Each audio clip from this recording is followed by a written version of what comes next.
conditions treated at the ARA Medical Cannabis Institute are those that we as rheumatologists are most comfortable and familiar with treating, including chronic pain, chronic muscle spasms, and insomnia. Anyone with chronic pain, muscle spasms, or insomnia that have not responded to other treatments may be a good candidate to use medical cannabis. Even though medical cannabis is legal to be used recreationally, or as they say, is legal for adult use, cannabis in the medical and recreational programs are treated a little bit differently.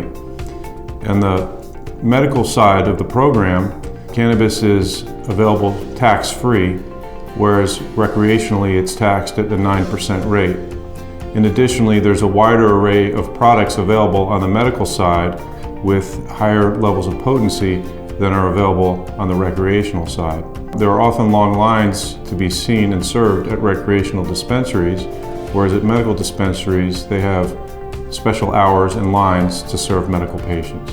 At the Medical Cannabis Institute, we promote the use of cannabis in the form of edibles, liquid tinctures, topical creams, and occasionally in vaporized form.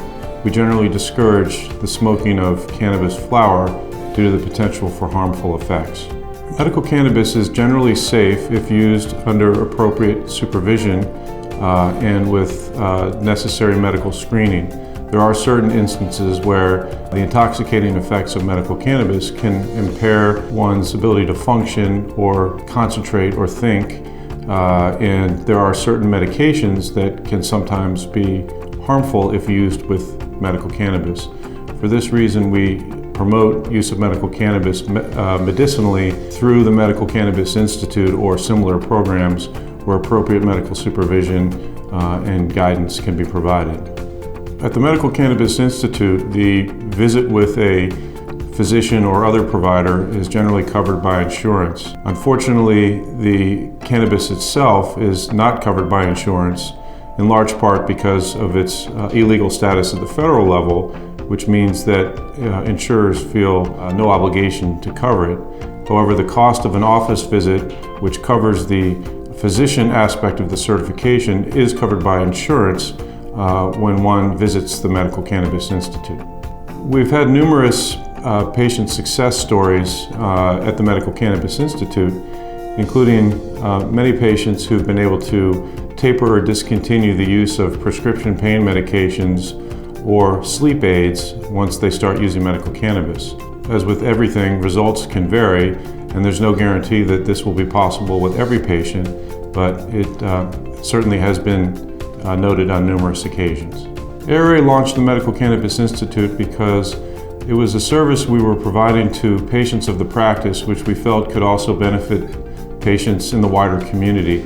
We found that there were a lot of people who were being recommended to use medical cannabis but were receiving no supervision and guidance from a clinician and were therefore struggling to find ways to use it both safely and effectively. I first became interested in medical cannabis approximately 10 years ago. The District of Columbia was the first jurisdiction to legalize medical cannabis at that time. I found then that when I would meet with patients, some were reporting having had great success in using medical cannabis to treat those conditions that I was working with, and that sometimes I was unable to ultimately help people with. This piqued my interest, and I decided to learn more about medical cannabis and reviewed all the literature and came away favorably impressed with both the potential effectiveness but also the safety of cannabis. I then became certified as a provider of medical cannabis in the District of Columbia and later in Maryland, where I'm also licensed. We have other providers who are licensed in Virginia who service our patients who reside in the state of Virginia. The minimum age to be seen at the Medical Cannabis Institute is age 21. That is because we're an adult rheumatology practice with most experience helping and serving those age 21 and older. Although individuals younger than age 21 are eligible to be certified for the medical cannabis programs in DC, Maryland, and Virginia, this service is provided by other members of the medical community with more experience working with those age 21 and younger. You can learn more about the Medical Cannabis Institute by visiting our website, www.arapc.com/MCI.